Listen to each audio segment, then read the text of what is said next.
I am Deepa from Nagercoil. நான் உங்கள்கிட்ட இன்னைக்கு மருதாணி விஷத்தன்மையை முறிக்கும் தன்மையுடையது என்பதை பற்றி தான் சொல்ல வந்திருக்கேன். அதுவும் என் லைஃப்பில் நடந்த உண்மை நிகழ்ச்சியை உங்கள்கிட்ட பகிர்ந்து கொள்ளலான்னு நினைக்கிறேன். அதாவது நான் 10th ஸ்டாண்டர்ட் படிக்கும்போது ஒரு நாள் நைட்டு தூங்கிட்டு இருக்கும்போது என் இடது கையில் விரலில் இந்த ஆள்கட்டி விரல் இருக்குல்ல, அந்த விரலில் பூரம் கடிச்சிருச்சு.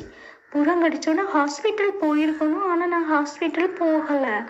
அப்புறமா என்ன ஆயிடுச்சுன்னா அந்த விரல் நல்லா வீங்கி கருத்து போய் அப்படி இருந்துச்சு. ஆனால் ஒரு 2-3 நாளையில் அந்த வீக்கம்லாம் வந்துடுச்சு, வலியெல்லாம் போயிடுச்சு. நான் ஹாஸ்பிட்டலே போகலை. ஆனாலும் நான் ஹாஸ்பிட்டல் போகலை. ஆனால் அந்த விரலும் நார்மல் விரல் மாதிரி இல்லை, அந்த ஒரு விரல் மட்டும் கருப்பாயிடுச்சு. ஒரு 4-5 மாதம் ஆன பிறகும் அந்த விரல் நார்மலாட்டும் ஆகவே இல்லை, கருப்பாட்டு தான் இருந்துச்சு. அப்புறம் என் ஃப்ரெண்ட்ஸ் எல்லாம் கூட சொன்னாங்க, இனிமையாவது ஹாஸ்பிட்டல் போகும், இந்த விரல் மட்டும் கருப்பாக இருக்கலாம் அப்படின்னு.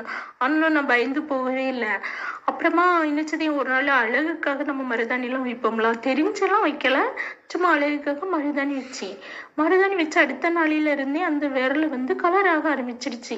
அப்போதான் எனக்கு புரிஞ்சு, இந்த மருதாணி வச்ச பிறகு தானே விரல் கருப்பாக இருந்தது. இது அப்போ விஷத்தன்மை இருந்திருக்கு, விஷத்தை மருதாணி முறிச்சிருச்சு போல அப்படின்னு நினைச்சேன். ஒரு 2 வாரத்துல நல்ல கலர் ஆயிடுச்சு, கருப்பு மாற ஆரம்பிச்சுட்டு நல்லா.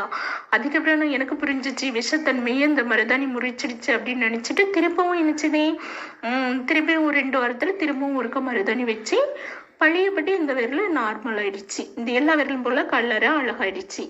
அப்புறமா தான் அதனால மருதாணி விஷத்தன்மை முழிக்கும், அதில் மருத்துவத்தன்மை நிறைய இருக்கு. அதுவும் இல்லை, பெண்கள் அழகுக்காக மட்டும் இல்லை, இந்த ஆரோக்கியமும் தரும் மருதாணியை அடிக்கடி வைக்கணும், யூஸ்ஃபுல்லாக இருக்கும்னு நினைக்கிறேன். பாய், மீண்டும் சந்திப்போம்.